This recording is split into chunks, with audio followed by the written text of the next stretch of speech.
Magandang araw mga kapanalo PH. Napadpad tayo sa Saris RTW Shop. May tumawag nga pala sa atin, kuya. Pambili lang po ng chicken joy na manok. Kasi gusto niya kakain sa street food. Okay, just love lang naman. O ayan kuya, pambili mo yan. Sana mabusog ka ha. Okay, papasok na tayo sa RTW Shop Saris. Dito lang po yan matatagpuan sa Jones Avenue, Cebu City, papuntang Point E. Ayan, pagpasok ko mga gar, grabe, ang daming benta dito oh. Pero ang hinahanap ko, yung bag pang biyahe.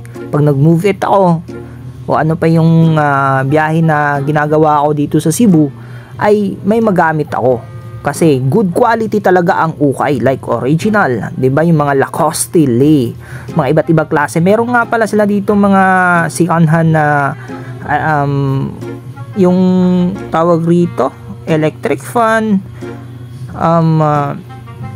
Sobrang dami niyan, no. May radio pa, 'di ba? Speakers at iba't iba pa. Merong mga grinder, blender pala, sorry. Eto yung mga okay talaga dito. So napakaganda, merong 50, 75. Ang mura nga lang, pero dito sa Cebu hindi ako bumibili ng maraming gamit kasi hindi naman talaga ako magtatagal dito eh. Kaya ayan, tingin-tingin na lang kung ano yung magugustuhan. Basta yung hinahanap ko dito, yung bag talaga na gagamitin ko. Good quality talaga ang ukay, promise. Instant na good quality talaga pagdating sa mga ganitong sa mahilig bibili ng mga ukay. Naku, wala akong masabi man.